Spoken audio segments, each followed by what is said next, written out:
Good morning, good afternoon, or good evening, wherever you may be across the globe, tuning in for this episode of Difference Makers Discuss. I'm Sinead Donovan, and throughout this series, I have the pleasure of speaking to some of our most exceptional Chartered Accountants members worldwide. And today is no different. I am talking to ICAS member Ken Croarkin. Ken sits on the council of ICAS. Sorry, I should have said that Scotland. But just to confuse you all, Ken is based in New York, having moved there a number of years ago. So Ken is now one of a couple of overseas members from ICAS that sit on their council. So, Ken, you are very welcome. I have given you I've introduced you as what you currently are, but there is a whole backstory there from your training days in the UK to how you ended up as partner in EisnerAmper in New York today. So, do you want to fill in the gaps for us? Absolutely. Thanks for having me on, Sinead. Glad to be here. Yeah, I grew up in Glasgow in Scotland. First person to go to university in my family. Chartered accountant, didn't really come across to them when I was growing up very much, but they seemed to do pretty well. And the career advisor said, maybe you should do accounting or do law. And I thought, well, they seem to do okay, so I'll go for it. So uh, went to Dundee University in Scotland, away from home for a couple of hours away anyway. And when I left, joined a national firm in the UK, smaller one. After qualifying, moved over to, at the time, Coopers & Lybrand in Glasgow. And, from there, was doing a mix of industries. And, all of a sudden, an opportunity came up in the insurance industry in particular to learn it, basically work with our London office.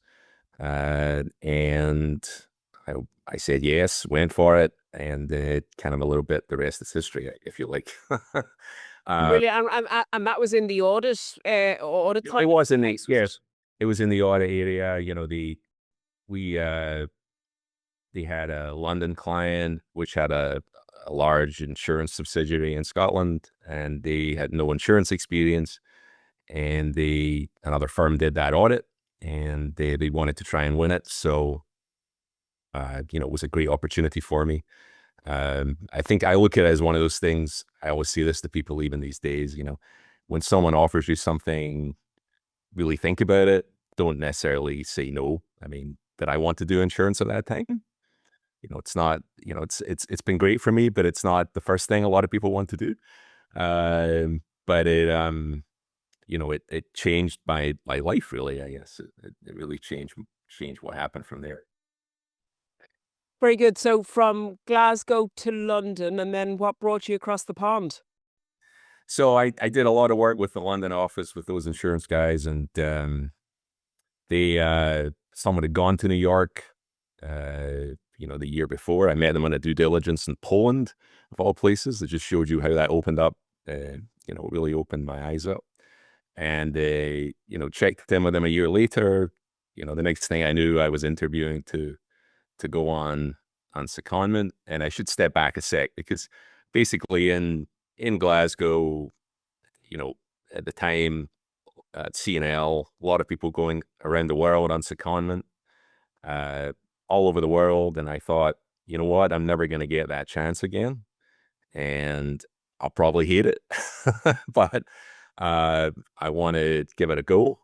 And uh, you know, then it became, where would I go? And that's how the insurance part came in. So I missed out a bit in the middle there, but that's kind of what happened. So got to New York, um, you know, just amazing, crazy, and also a bit scary at first from a work perspective, trying to acclimate, going from, traditional, UK GAAP at the time, over to, US GAAP, and also, uh, US statutory, which is a particularly Mm.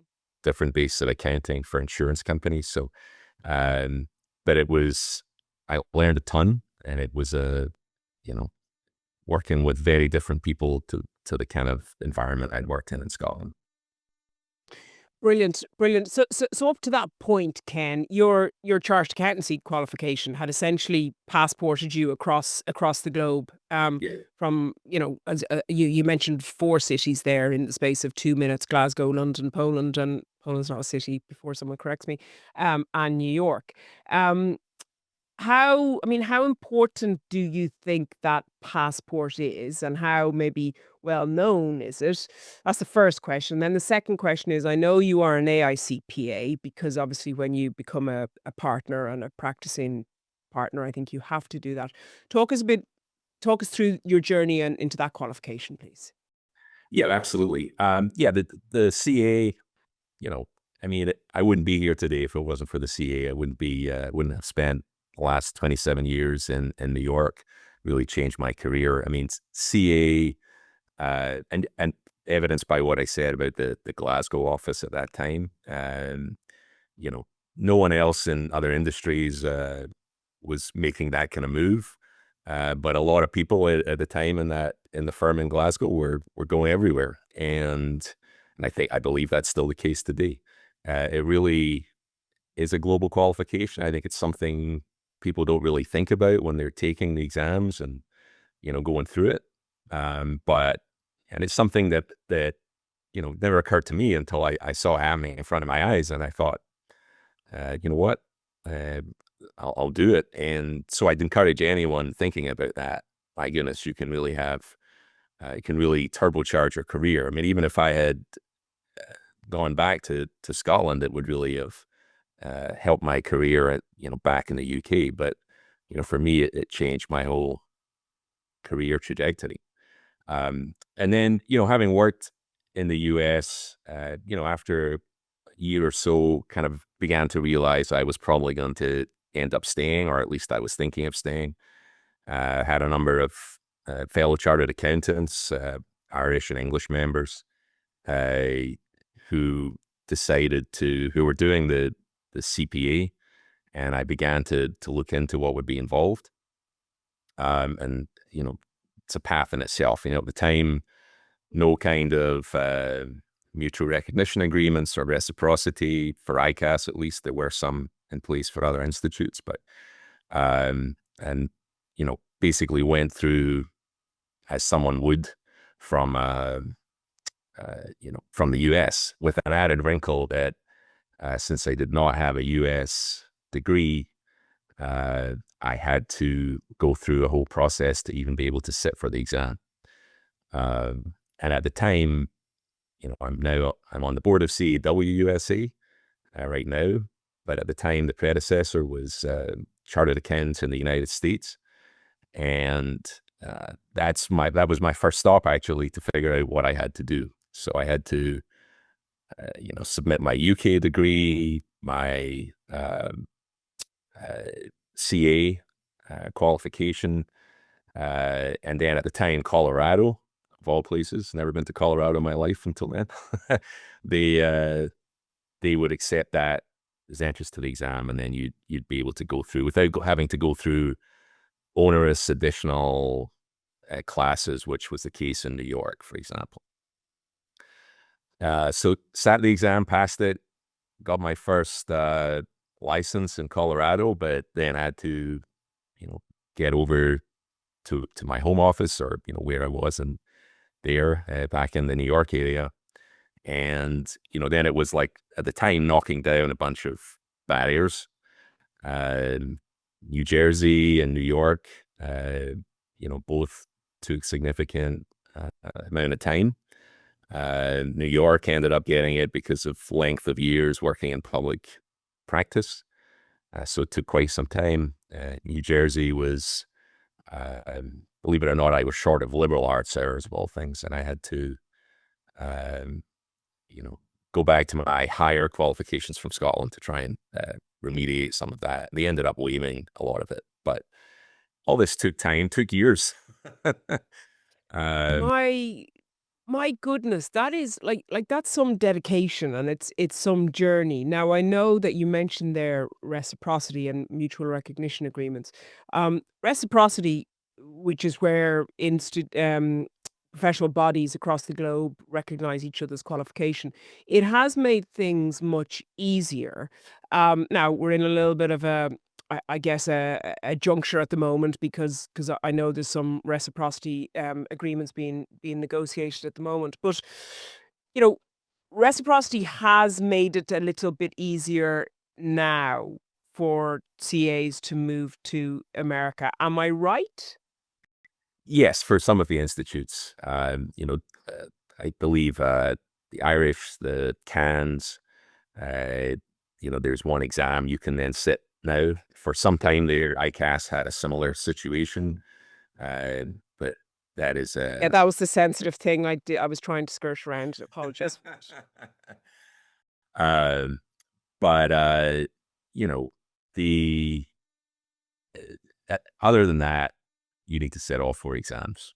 So yes, there are opportunities for some chartered accountants to be able to do that. Um, And and in Ken, addition, can I sorry to interrupt. Can I maybe put you on the spot? This might be yeah, an unfair question, but um do you, having gone through the exams and obviously working there for so long now and probably seeing CAs come in from other parts of the world into America, do you believe that reciprocity with add-on exams, or be it a law exam or a tax exam, can work on the basis of, are we of a similar qualification standard and I guess value set, ethics, quality around the globe? It's a very generic question, so I realize there's going to be a nuanced answer.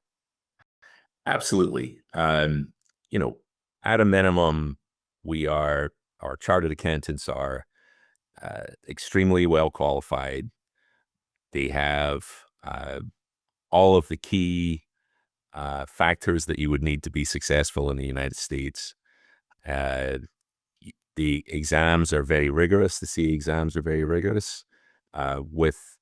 With some work, with some effort in taking the exams, whether it be the single exam or all four parts, it is absolutely possible to do that without uh, having to go back to complete basics.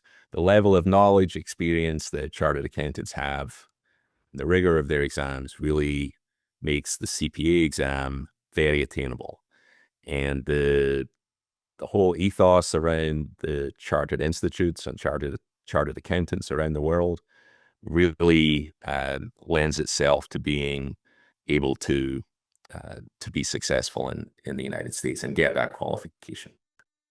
Interesting, interesting. Thank you for that. And look, I do know that ICAS and hopefully ICAS will get the reciprocity back up and running.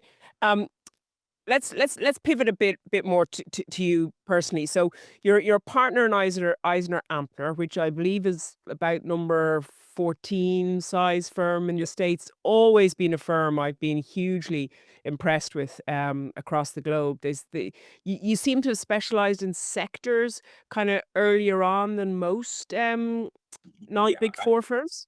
So even, yeah, I've been with the firm uh, 21 years this year, actually. And I was hired into the insurance industry. So they were thinking about industry specialization 20 years ago, which is kind of incredible for, the time, compared to the big four where I had been, a very small firm, which has grown significantly over the years. Now it's as you say, it's in the top 15. But they were really thinking ahead of their time.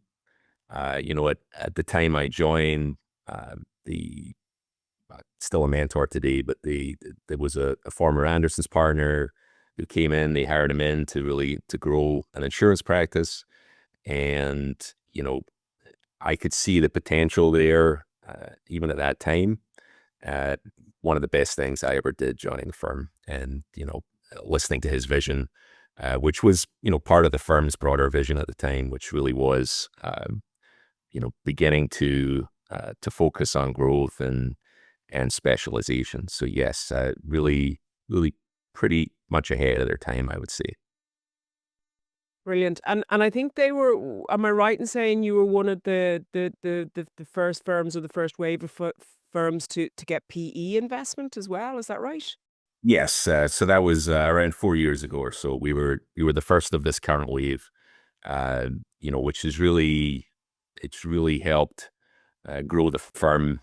Both increasing that industry and sector specialization, geographically, really increasing the footprint, and then going with being able to access to additional technologies, people management, etc. So it really has turbocharged the growth of the firm, in the last 4 years. So it's been an incredible journey with that as well. It really, I mean, it's that there is a wave of it going on, certainly on this side of the Atlantic, and it really does seem to be the capital injection that is enabling firms to strive ahead, as you say, with technology or other specialists. Have you seen any cons with the PE investment? I mean, I know some of the regulators might be a little bit nervous about it all, but it's all been smooth and quality and all the rest is kept sky high. Yeah, I'm an audit partner, and my day-to-day audit job hasn't changed at all. We're still quality number one. We still there's no we're still managed by CPAs. The people I report to haven't changed. We've changed from our legal structure, but my day-to-day role hasn't changed. There's nothing to be, from my perspective, there's nothing to be frightened of with PE. It's really allowed, the firm to accelerate growth without any without really any with no interference. Really, it's really helped us manage that pretty well, I would say. Brilliant, brilliant. And you mentioned there that one of the benefits of the cash injection was technology. Um, Talk to me a little bit. I mean, do you have a fear that AI and robots are going to take our jobs and we're going to be redundant in the next couple of years? Or, is it more there's an upside and an opportunity to the AI play? I mean, I think everyone really kind of wonders where it's going. I mean, personally, I think there's an upside to this. Uh, the like we as a firm recently hired a partner in charge of AI, like came from the outside. We're really investing heavily in AI. I think it's really being open to how it can change uh, what you do and your day-to-day role, etc. I mean, personally, I'm wouldn't claim to have spent a lot of time working with it. I'm really learning as I go along, kind of uh, you know dipping my toe in the water, if you like. But everything I've seen and heard suggests that there's an opportunity here rather than an ultimate cost. I like everyone else, you do you do think about it, and I read the papers. uh clearly there are things that we haven't thought about which are going to happen with it, but I think we just got to see how it goes and really embrace the change. Yeah, yeah. And I mean, look, I completely echo what you say. To me, there's just endless opportunities that AI is going to bring. And certainly Chartered Accountants Worldwide did a survey of the members, and there is an overwhelming majority that are enthused and excited by the opportunities that AI are going to bring to the profession. So I don't think there's anything to fear. It's just whether we can keep up with it. Right. Um so, Ken, a member of ICAST, so Chartered Accountants Scotland Council, congratulations.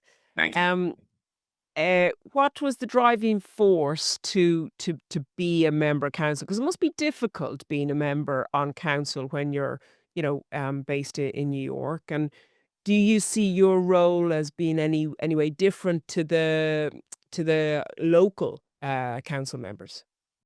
Yeah, I had been beginning to get more involved with ICAS and CAWUSA, probably in the last 5, 6 years. Been involved in it on and off here in my 27 years, but really began to kind of re-engage again. So I was you know, as part of that, being the ICAS Home Institute member on CWUSA, I was involved or would talk to a lot of people from ICAS back in the UK, back in Edinburgh, on an ongoing basis. And when I did think, maybe I could add something. When the opportunity to stand for council came up, so decided to give it a go, and this time was successful. Um, I think I think that what I can do a little differently is provide that perspective, that international perspective of members that maybe don't really engage with ICAS day to day because they're not in the UK. They're not utilizing a lot of the resources ICAS may have regularly. But one of the key things I think that ICAS does around the world, and particularly in New York, and combined with CAWUSA, is provide that networking ability. Uh, you know, I didn't go to college here. The CAs coming from around the world, from ICAS, from the other countries, they didn't go to college here generally. So in the US, college is your network. So the ICAS and CAWUSA and other institutes, that really helps provide that network here, regular, meetings, updates, introductions, a certain level of knowing another chartered accountant, reaching out from business, etc. So I think it's providing the perspective that those overseas members pay their subs, making sure they get good value, feeding back concerns, maybe getting my perspective about what's good, what could be improved, how we can help the institute, also service those members extremely well, which I think they do. They really do a nice job of, you know, providing individual networking resources, etc. On their own and combined with CAWUSA. Yeah, and I'm delighted you called out CAWUSA so much there, Ken, because they do a phenomenal job. And I saw it when I travelled around when I was president of Chartered Accountants Ireland, kind of introducing. I call it the family of accountants, but introducing the global family of accountants to each other. So I do think they're doing exceptional work. Are you still seeing the influx of European charged accountants into the States, or has there been any pause with recent global events? It hasn't changed like right now. I mean, it's going to be interesting, I think, because I think a lot of transfers or etc. were probably in process. So I think it's going to be interesting to see whether that changes in the next few years or not. But as of now, haven't really seen a tail off in it. It's still hear from members who are thinking of coming over. I had a call with a member yesterday, an ICAS member, kind of wanted to just chat about potential move over here. So that's still ongoing. So, but who knows whether that may change as we in this slightly different world that we're in there. Yeah, but I look, it's really heartening to hear that there is still the conversations happening. Because I mean, I do firmly believe that the global opportunity of chartered accountancy is immense, and the more that we can kind of cross fertilize around the globe, I think will be beneficial to all.